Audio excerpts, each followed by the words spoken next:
estar presentando su más reciente obra, que para que nos acompañen, por favor.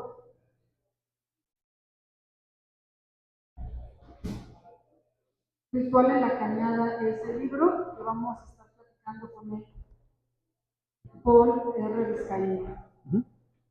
Voy a leer una muy breve semblanza de Paul para que conozcan al autor.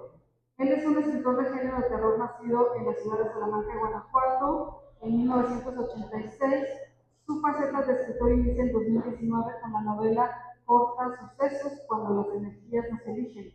A esta primera novela le han seguido las obras de Criada Marta en 2020, La Casa del Inquisidor en 2022 y Ritual de la Cañada 2023, que es de la que nos va a hablar en esta tarde. También tuvo una colaboración en la antología de terror de volumen 1 de la editorial Leve, es titulado De la carrera de mercadotecnia con la Universidad de León, Salamanca. Y nos acompaña también Francisco Andrade, quien estará charlando, escritor de aquí de Celaya, estará charlando con Paul en esta tarde.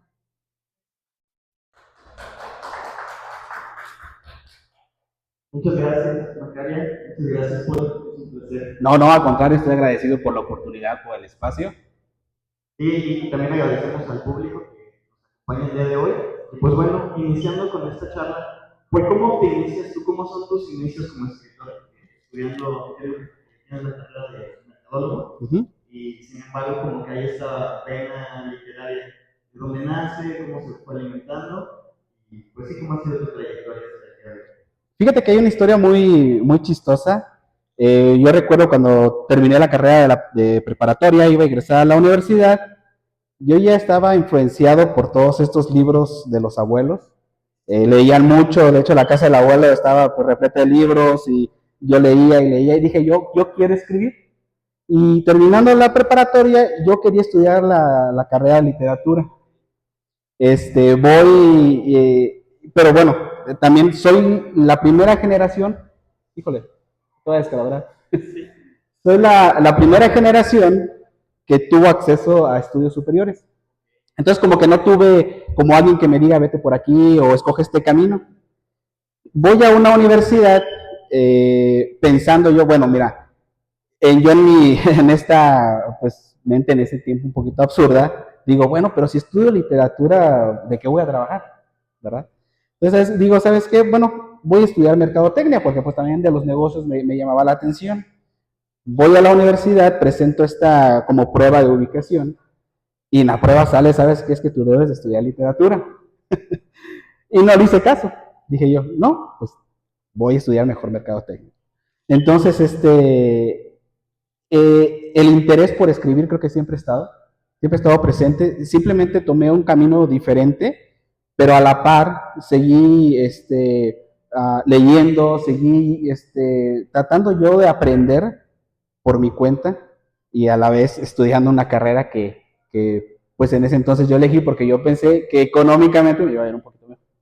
Muy bien. ¿Y sientes que se ha hermanado de cierta forma tu formación profesional aunado a esta trayectoria que compartes? Que nunca dejaste de leer, que siempre seguiste consumiendo literatura, escribiendo. ¿Ves como algunos rasgos que se tocan o inclusive que se alimentan y que nutren una parte de la otra?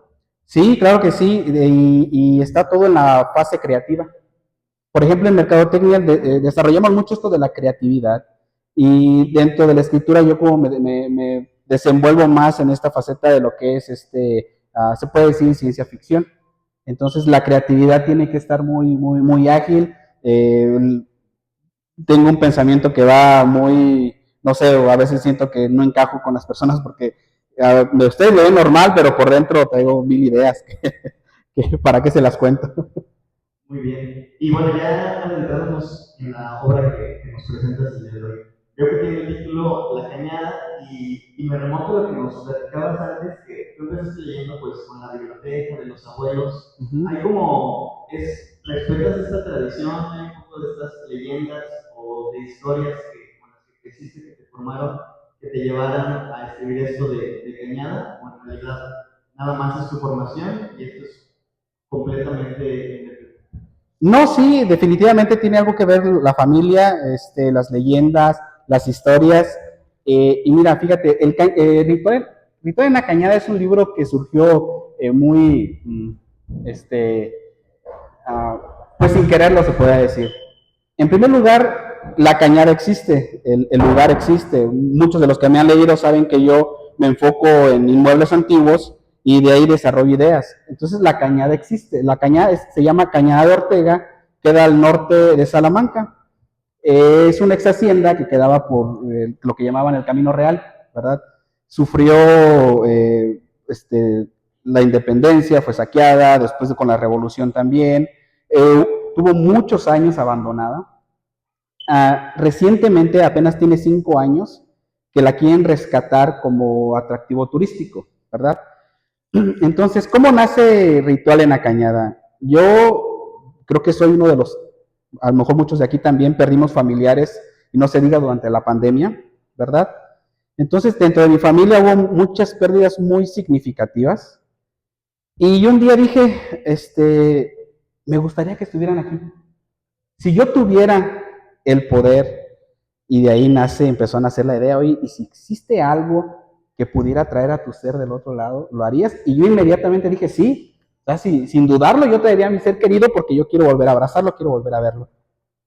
Pero después me puse a pensar, oye, ¿y ese ser vendrá igual como se fue?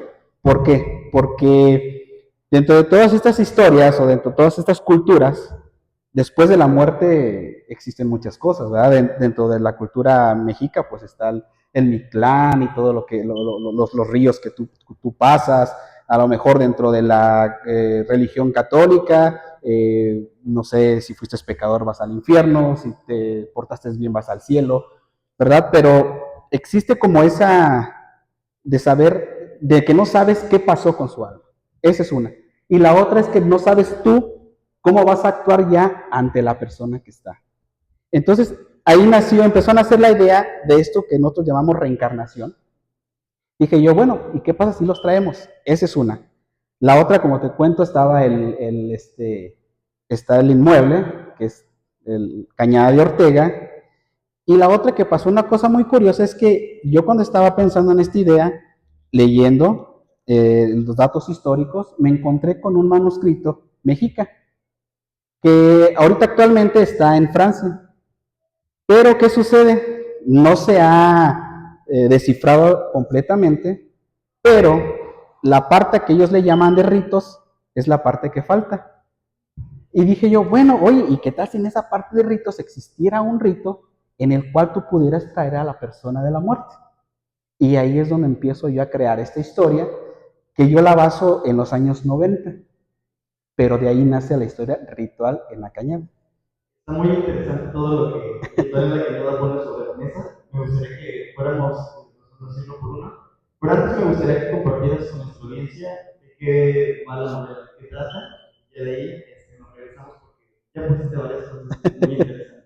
Sí, mira, como te comento, la novela se desarrolla en los años 90. Está un comandante de policía que se llama Alberto Carrasco. Alberto Carrasco es recién nombrado comandante, ya ves, en aquellos tiempos de los 90, aquellos hombres pues, que pues, no creen en nada, son escépticos y pues sí, pues bueno, como ese machismo de aquel tiempo. Como comandante recibe una llamada en una noche, ¿no? En la que él pues llega de una juerga y pues decide contestar el teléfono. Y le dice, ¿sabes qué, comandante? Tiene que venir a la Cañada de Ortega porque acabamos de encontrar algo.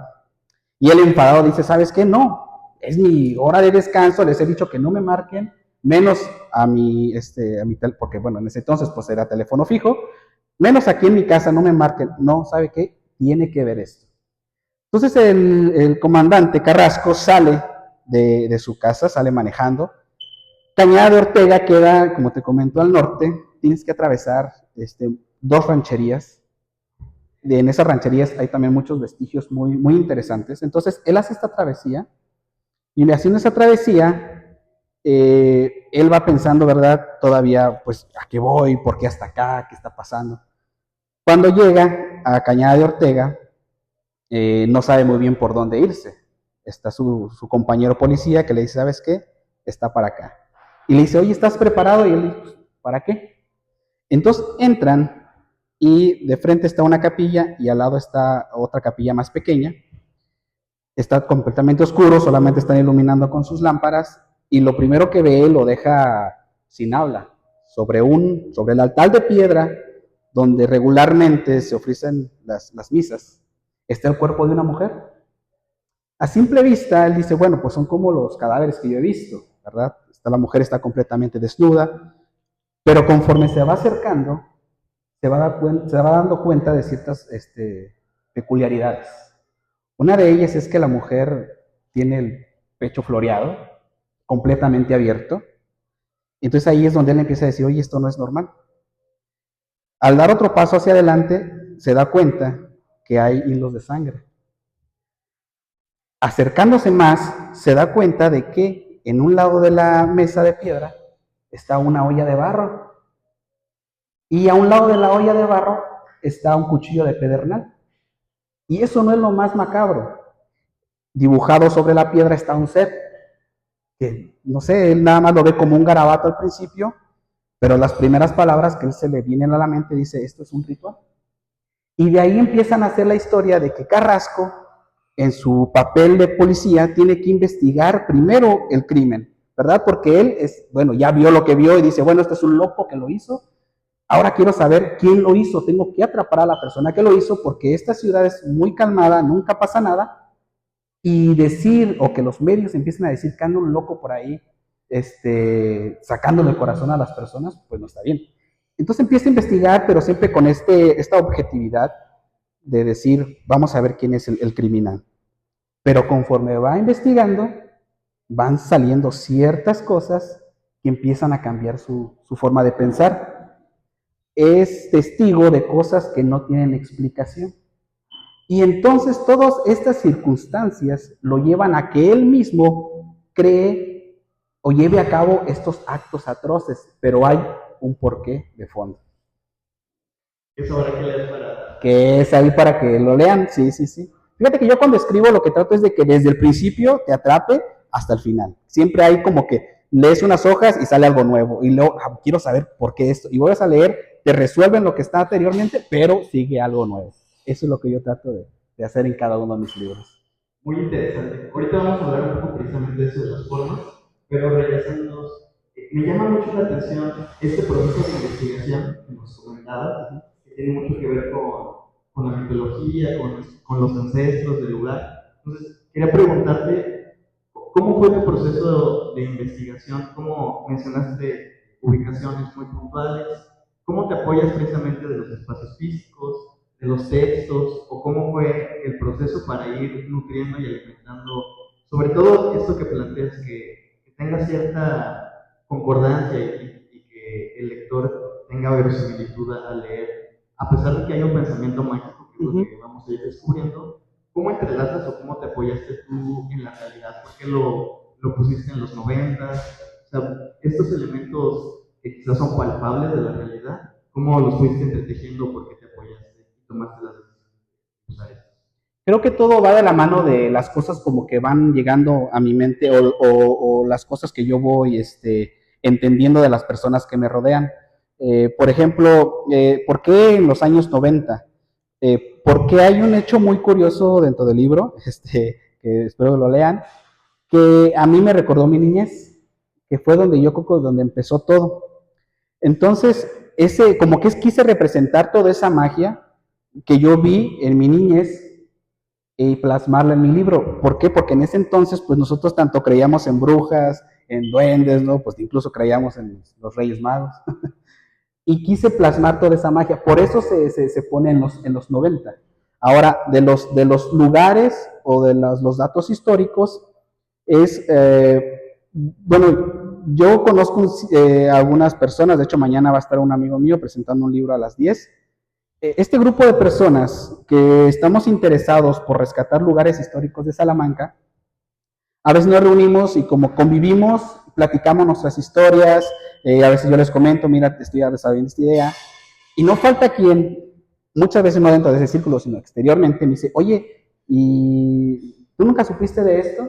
Y a ver, platícame, y me platican, y yo soy de las personas de que cualquier cosa voy y lo busco. Entonces de ahí se van como desarrollando los elementos. Como te digo, fue algo muy no planeado este libro, porque te digo yo, de hecho, Cañada de Ortega yo no la conocía, a pesar de que yo tengo muchos años viviendo en Salamanca.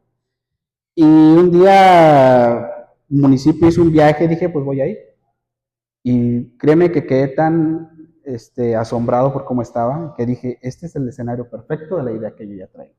Pero sí, todo, creo que son como cosas que yo tomo de la gente, que hablan, pero yo estoy enfocado en mi libro, yo estoy ya desarrollando esta historia. Y cuando una persona me dice o toca algo muy interesante, tiendo a enfocarme ahí.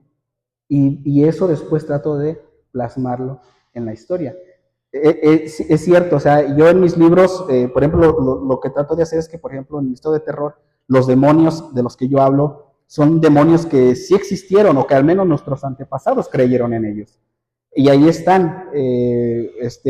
Aquí, por ejemplo, hablo de un Unsaki. Un Unsaki era una deidad que los otomíes lo invocaban. Fíjate, eso es algo muy interesante. Lo invocaban, pero no lo invocaban como algo malo, ¿verdad? Sino lo invocaban para obtener sabiduría. Entonces te digo, todas esas cosas las voy yo absorbiendo y voy plasmándolas en estos libros para que sean netamente locales, o sea, que tengan ese regionalismo y que no estén como basadas en otras historias de un poquito anglosajones. Se me hace muy interesante esto que planteas. Uno, rescatar tradiciones, rescatar cultura de nuestros antepasados, guiarlas en este contexto y en esta realidad que es nuestra, porque sí recibimos, estamos llenos, ¿no?, de películas, de series, pero son todas de otros lados. ¿Y dónde están nuestras historias? Entonces, se me hace muy interesante que apuestes por eso. Y también algo que lo que te quería preguntar, me gustó mucho que de cierta forma estás pensando en el lector y nos compartías. Bueno, es que a mí me gusta como tirarles una especie de anzuelo para que ellos se interesen en la historia, tengan ganas de seguir. Y te quería preguntar respecto a eso. Ya vimos que tienes estos elementos culturales que rescatas, que tienes esta localización, que es nuestro contexto, que a mí me encanta. ¿Y cuáles son esas herramientas o cómo trabajas esa historia? ¿Qué pretendes hacer con el lector? ¿Cuáles son como los juegos que planteas o ciertas ilusiones que tiene tu escritura para invitar al lector a que se clave con nuestra obra? Sí, yo lo que trato de hacer desde un principio es que el lector crea que es posible, ¿verdad? Yo sé que cuando uno lee Ritual en la Cañada o que te dicen, ¿sabes qué? Es que esto trata de demonios, trata de seres, de fantasmas, y que al principio digas tú, yo no creo en esas cosas, pero trato de hacer una escritura que te haga tener esa mínima duda de decir, puede suceder. ¿Por qué? Porque mis libros son también un poquito psicológicos en el aspecto de que siempre está esta persona que no cree y que va descubriendo cosas que te pones a pensar, oye, si yo las viera, si a mí me sucedieran, posiblemente dijera, no es cierto, no existe, pero te deja ya esa, que yo le llamo esa semillita del miedo. Me interesa y te quería preguntar, de cierta forma el lector también se convierte en esa especie de policía, detective, o se va dejando como ciertas pistas para que él también de cierta forma vaya articulando el caso o vaya intentando resolver y acompañar a este comandante. Creo que lo que yo dejo es como la posibilidad a dos tipos de desenlaces. O en cada, no me refiero al final, sino en cada situación que la persona tanto piense, oye, es que en verdad estaba loco, y por eso lo hizo. O tanto diga, oye, ¿sabes qué? Es que es cierto, yo me identifico con él y por eso lo llevo a cabo. Entonces, creo que están esas dos líneas que yo manejo, tanto la persona que lo lea que es escéptico, que diga, bueno, y lo voy a tomar como que algo es que puede ser posible o que sucedió dentro de su cabeza. Y está la otra vertiente de las personas que creen en lo paranormal y que dicen, sí, o incluso hasta me llegó a suceder que hay personas que dicen, a mí me sucedió. Entonces están esas dos vertientes con el lector.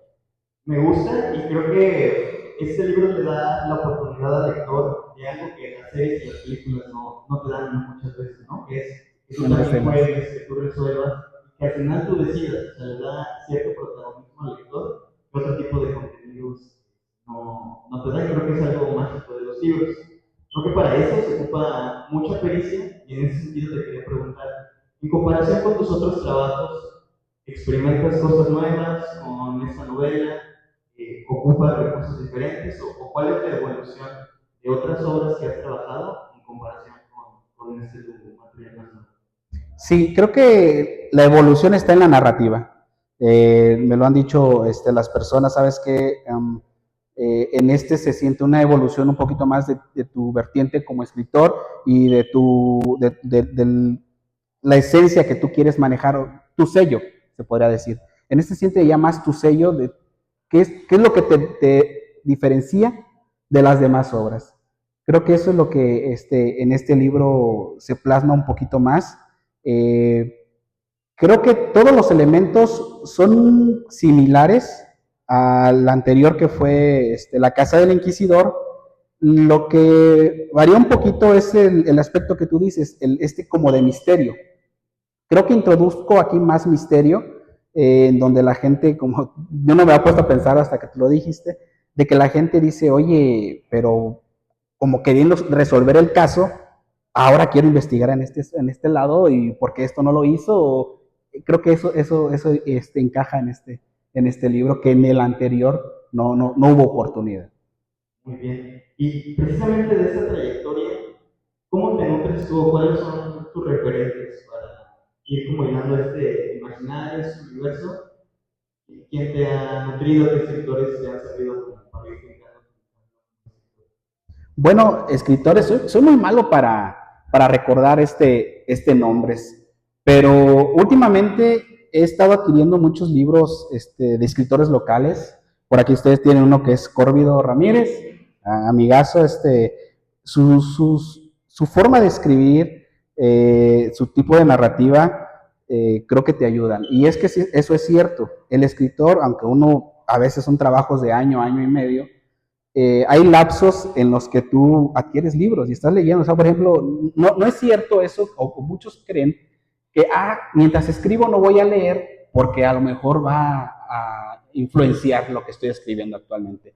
Pero yo creo que no, si tú tienes ya muy marcadas tu estilo, nunca va a pasar. Entonces yo a veces, cuando yo estoy escribiendo, sigo leyendo estos libros de terror, ¿verdad? Tanto locales o extranjeros, y creo que eso me sirve para lo que es la estructura.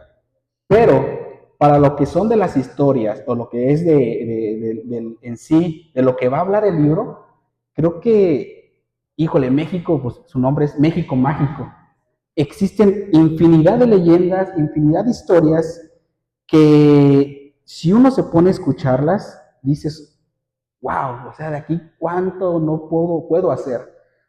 Pero ¿cuáles son las que yo reflejo en mi libro? Creo que son las que me impactan de alguna forma, yo le llamo una conexión. Por ejemplo, Ritual en la Cañada. Yo traía la idea, pero ya en el momento en que yo estuve en el inmueble, tuvo como esa conexión. Igual sucedió con la Casa del Inquisidor. Hubo esa conexión. Incluso en la Casa del Inquisidor, un día llegué a decir, o igual aquí, yo no elegí el lugar me eligió a mí. Y yo, aunque yo soy escéptico, digo, existe esa cosita que yo no sé explicar, pero eso es lo que me atrae, lo que ahorita yo trato de llevar a cabo. Muy bien, porque me llama mucho la atención hacer mercadólogo o al trabajar constantemente con ideas y también como al conocer mucho el mercado. ¿Qué te lleva a ti a apostar por la escritura, por los libros? Habiendo como ya otras plataformas, esto, ¿por qué hay ese empeño, esa vocación tuya de expresarte, querer compartir algo a través de la escritura? Bueno, ¿por qué la escritura? Creo que es el momento en el que yo soy yo. Yo soy una persona, como ahorita me ven, y al momento de escribir soy otra. No puedo ser la misma. Yo de verdad que si no estuviera escribiendo, no sé, me volvería loco, no sé qué pasaría, pero de hecho a veces mi familia me dice, oye, es que pasas un montón ahí encerrado detrás de la computadora, pero es que es lo que yo soy, es lo que me nace, no sé, es como la persona que tiene a lo mejor el hobby de irse en bicicleta y que a lo mejor lo practica desde niño y no sé, a lo mejor ya está en su carrera para ser un profesional en la bicicleta. Yo creo que yo igual en la escritura. Yo desde que tengo memoria, yo he escrito, y ahorita estoy en este proceso como salir de las sombras, en un poquito más, convertirme un poquito más profesional, pero creo que si yo no estuviera escribiendo, no sé, te digo, yo creo que me volvería loco. Este es lo que yo soy. ¿Qué me impulsa a seguir haciéndolo? Es, creo que es la gente. Esa es la respuesta. Créame que yo en el momento en que ya nadie me lea o en el momento en que alguien me diga, oye, es que ese libro no, yo creo que yo voy a ponerme a pensar y decir, oye, voy mal. Pero yo desde que publiqué este libro corto o este ensayo, como quieran llamarlo, y que la gente lo empezó a leer y que la gente me empezó a decir, oye, está bien hecho, pues continúa. Después he creado a Marta en una narrativa muy compleja y me dijeron, está bien, sigue. ¿Cuándo sacas el otro libro? Y saqué La Casa del Inquisidor, y igual les volvió a gustar, y me dijeron, ¿para cuándo el otro? Saco Ritual en la Cañada, la gente lo empieza a leer, porque, bueno, te vas haciendo de más y más personas que te leen, y ya te dicen, ¿para cuándo el otro libro? ¿Verdad? Entonces creo que es eso, la gente es la que te va a decir hasta cuándo parar. Y creo que, pues espero que nunca me digan eso. Y como nos platicas, es algo que ya lo traes, ¿no? Que te ha acompañado a lo largo de tu vida, que quizás ahorita, como dices, te estás profesionalizando en compartirlo un poco más, pero en realidad es algo que has hecho y que le dedicas mucho tiempo de tu vida. Y en ese sentido yo te quería preguntar, ¿qué le regalas al lector? O sea, ¿qué buscas conectar con él? ¿Por qué trabajas tantas horas? ¿Por qué investigas tanto? ¿Por qué lees tantas cosas? ¿Por qué te enclaustras para compartir precisamente esta gente? O sea, ¿qué es lo que buscas tú darle o entregarle al lector a través de tu escritura? Y en particular con este libro. Yo lo que le entrego al lector son momentos para desprenderse de la realidad, para ver un mundo alterno en el cual ellos se sientan a gusto, donde su imaginación sea la principal, obvio, guiado de mi letra. Pero eso es lo que yo le entrego al lector. Yo le entrego una historia en la que ellos van a estar a gusto, van a tener esa curiosidad de seguir investigando, y al mismo tiempo les voy a dar estas ¿cómo se puede llamar? Datos de historia que a lo mejor nadie conocía. Eh, una cosa que me gusta mucho en los libros es que la gente me pregunta, oye, ¿dónde está la cañada? ¿Verdad? Entonces ya empieza un interés. Muchos me dicen, oye, es que esta historia de los otomíes no la conocía, pero ya vas dejando eso, ya vas diciéndoles qué hubo o en qué creían sus antepasados antes de que alguien dijera, oye, es que te vas a ir con el diablo. A veces es bueno y a veces es malo, porque te das cuenta que los demonios de los antepasados eran todavía más perturbadores que los que la iglesia estuvo creando. Pero creo que eso yo les dejo un momento para ellos desprenderse, para ellos alejarse de todo esto. A veces es necesario tomar un receso tanto de las rutinas como de lo que desgraciadamente sucede a nuestro alrededor con la violencia.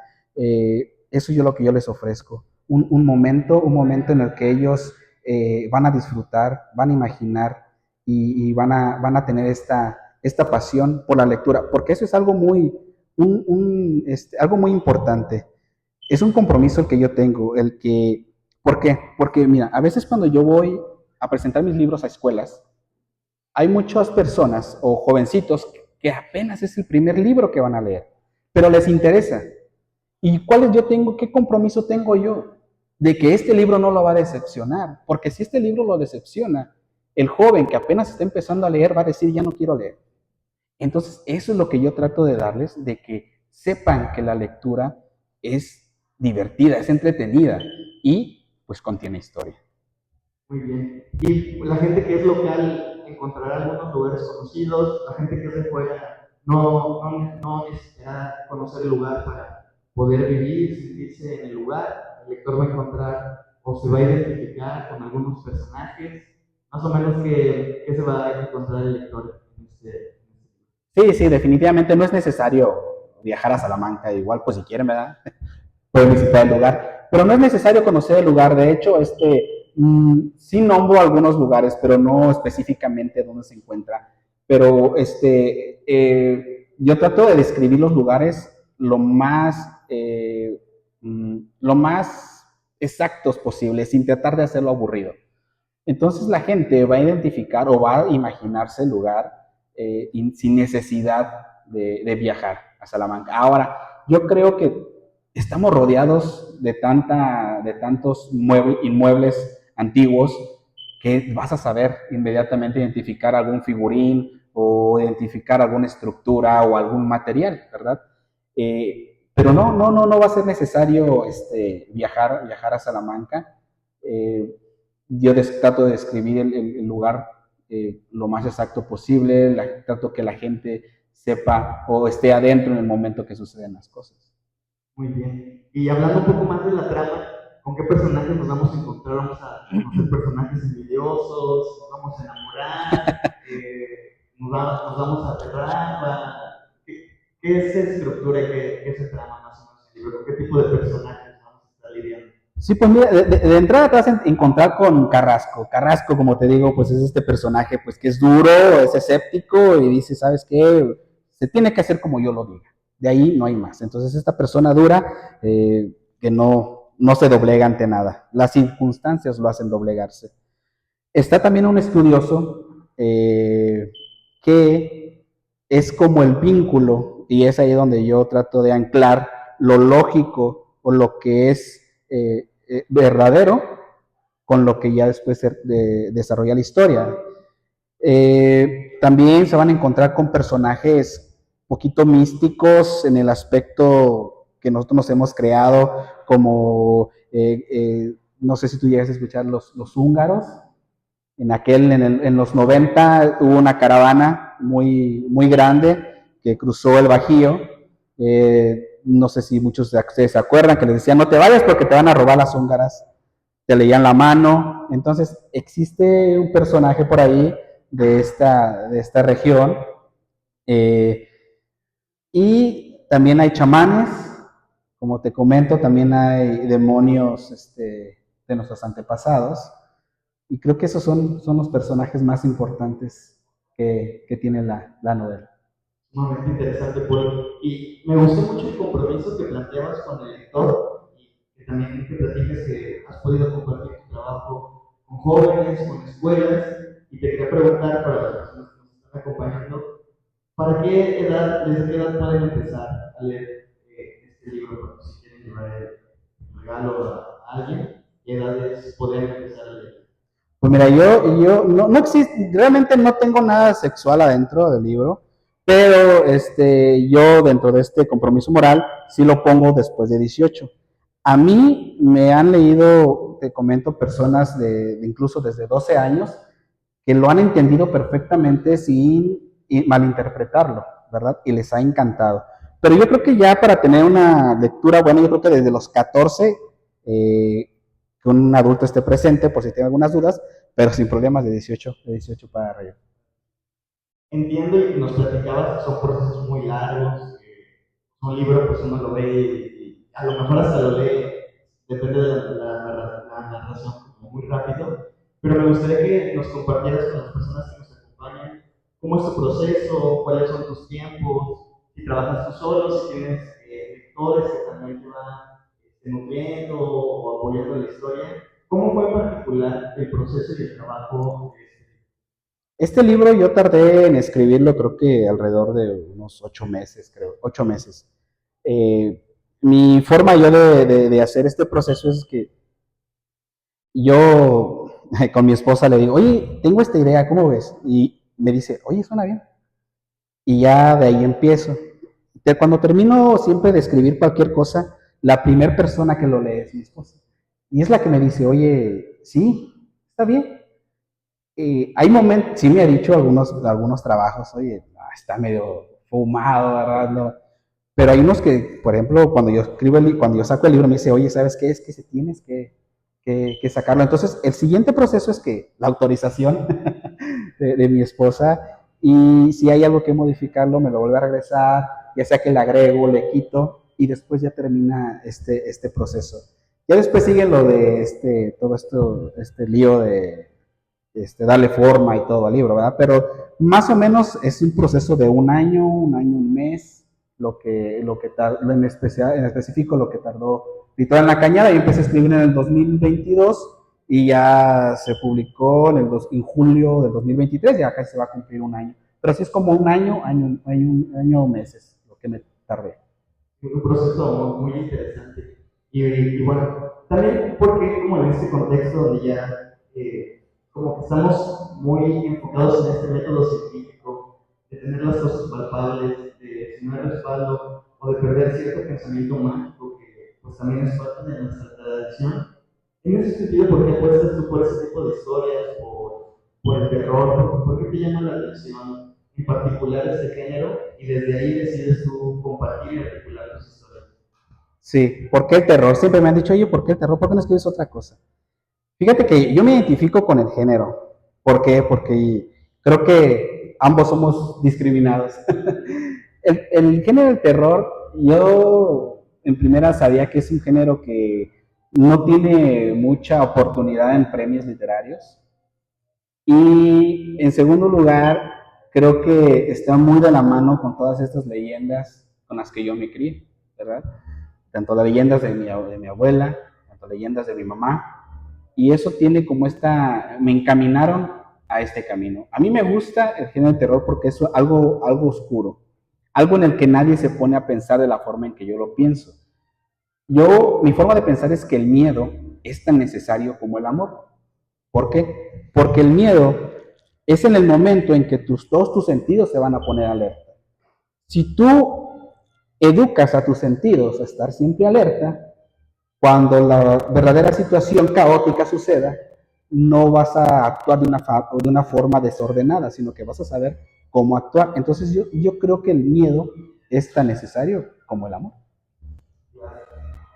Me parece una aventura muy bonita, igual aprovecho pues, para hacer la invitación de que se sumerjan, que lo analicen, y me gustaría preguntarte, ¿cuál sería tu invitación o por qué crees que las personas deberían leer en particular este libro? Bien, Ritual en la Cañada desde un principio los va a atrapar en la historia. Los va a sumergir en esta atmósfera en la que ustedes desde un principio se van a preguntar por qué sucede esto. En Ritual en la Cañada ustedes van a encontrar inmuebles históricos, van a encontrar seres eh, de la mitología mexica, van a encontrar pergaminos antiguos, y todo eso va a desarrollar una historia que les aseguro que al final de cuentas ustedes van a decir, yo también lo hubiera hecho. Y algo que yo les puedo asegurar en mis libros y que los que me han leído saben, es que yo tengo como lema que los finales felices no existen. Porque yo para desarrollar el terror, para desarrollar este género, donde pasan, no sé, posesiones, donde hay asesinatos, nunca va a haber un final feliz. Y es lo que yo trato de hacer en mis libros. En mis libros nunca van a encontrar un final feliz. Y eso es lo que yo les voy a ofrecer en el Ritual en la Cañada. Muchísimas gracias, Paul. Ha sido sumamente interesante esta conversación que hemos tenido, hemos revisado tus procesos, en particular hemos conocido cómo se fue armando y desarrollando la trama de este libro, los rescates culturales que haces, qué nutre este libro, qué te nutre a ti.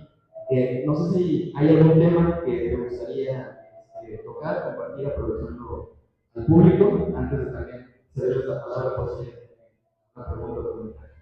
Mira, yo lo que quiero es agradecer a la Casa de la Cultura de Celaya por este espacio. Yo sé todo el trabajo que hay detrás de esto, ¿verdad? Pues aquí, no sé, creo que dirigidos por Macaria. El día de ayer yo tuve una entrevista con El Sol de Salamanca y precisamente me preguntaban eso, oye, ¿qué crees que haga falta aquí en Salamanca referente a la literatura? Y yo dije, faltan oportunidades. Y yo fui sincero, dije, yo el año anterior llamé a Celaya, hubo una convocatoria, toqué puertas y me dijeron, sí, hay un evento, vente para acá. Cosa que allá no hay. Entonces, de verdad que gracias por estos espacios que, quieras o no, aportan tanto al lector le dan experiencia, porque muchos de nosotros son pocas veces las que nos estamos presentando al frente, y también abren este camino hacia las personas, hacia este camino de la literatura, para que se influencien de todo lo que estamos escribiendo, de que se sumerjan en la lectura en un mundo tan caótico y tan mal como estamos ahorita. Creo que esa es la ventana a una solución. Entonces, quiero agradecerles a todos ustedes por esta oportunidad y pues muchas gracias. No, al contrario, fue sumamente interesante, muy rico, me intrigó mucho el libro. Me gustaría, ya que estamos aquí, una última pregunta porque me parece interesante esto que ponen sobre la mesa. A las personas que nos acompañan, para ti, ¿por qué es importante la literatura? ¿Por qué nuevamente como esa invitación a leer? ¿Qué encuentras o qué hay en la literatura que no hay en otros lados? Que por eso pues, es sumamente importante y rico leer. Hay muchísimas cosas. En primera, el lenguaje. Creo que el lenguaje es una cosa muy importante. Otra, los lugares. Cuando uno lee, por ejemplo, cuando uno lee un libro, no sé, ya traducido, pero no sé, escrito a lo mejor en Colombia, viajas hacia este lugar, conoces las costumbres, la cultura, te nutres, y al terminar el libro ya no eres la misma persona. Ya te llevaste algo sin siquiera ir a visitarlo. Entonces, eso es lo importante de la literatura, que nos nutre culturalmente. Y una persona, al estarse nutriendo culturalmente, es menos propensa a realizar actos que afecten a las otras personas. Adquiere conciencia de la persona que es y de los actos que hace. Entonces, yo creo que eso es lo que la literatura le aporta a la humanidad. Muchas gracias, Paul. Y antes de despedirnos, vamos a abrir el micrófono para las personas que nos acompañan. Si quieren hacer alguna pregunta, opinar o compartirnos algo, por favor, adelante.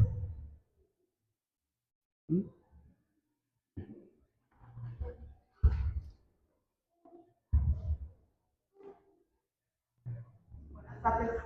Mi pregunta es, después de que se sumerge en todo esto y va, pues, que es un poquito sobrenatural, todo eso, no hay pesadillas. Pues yo creo que para el lector sí. Yo creo que para el lector sí hay pesadillas. Bueno, híjole, pesadillas. Yo en lo particular sí tuve. Soy sincero, sí. Me pasa con cualquier libro que escribo. Sí tengo pesadillas. Como te digo, soy escéptico. Trato de decir, bueno, no, esto es porque ya estoy escribiéndolo y trato de alejarme de esto que dice, no, es que algo se te pegó. Pero creo que sí hay pesadillas. Creo que sí hay pesadillas. Sí, buenas tardes. Aquí el querido quería hacer una pregunta.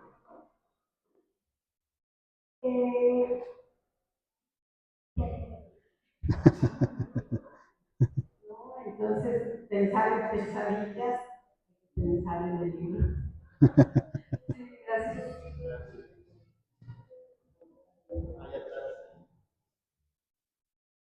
Hola, buenas tardes. Después de la cañada, ¿ya tienes otro libro? ¿Ya estás viendo? ¿Tienes algo ya en mente o ya en papel? Sí, ya tenemos algo ya terminado, solo que yo quería presentarlo, de hecho, aquí en Celaya, pero me llamaron de la Universidad de Sonora, me dijeron, oye, ¿sabes qué? Mételo al concurso, entonces lo metimos y los finalistas se dan hasta noviembre. Si no quedó, pues ya lo presentaré en diciembre, y si no, se presentará, pero bajo una editorial ya de por allá del norte. Ahora sí. ¿Los demonios son los ciertos o son reales? ¿Qué le diremos para que no se espante? No, son reales. Los demonios de los que yo hablo.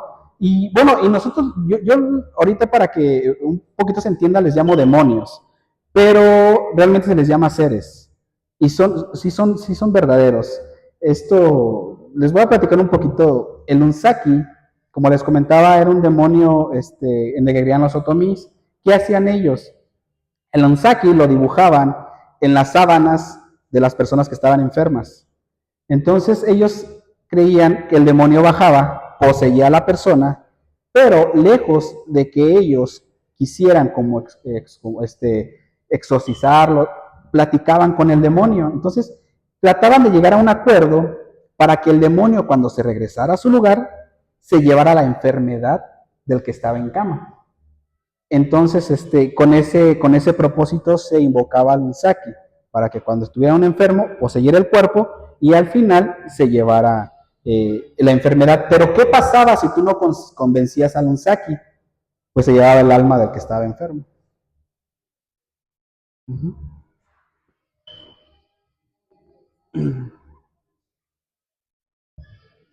Buenas tardes. En Buenas el tardes. momento de la investigación, ¿hubo perturbaciones? Creo que sí. Mira, creo que fue más en los sueños. Pero creo que esas perturbaciones en mis sueños me daban más material para yo poder escribir. Porque había cosas que creo que durante los sueños se desarrollaban mejor.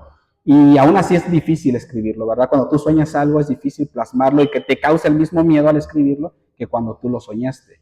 Pero sí hubo esas tipo, no puedo llamarlo perturbaciones, pero sí hubo esos momentos de duda en el que yo dije, oye, ¿por qué estoy soñando esto? Y como que tratar de conectarlo, ¿verdad? Con que lo que estoy soñando es por lo que estoy escribiendo.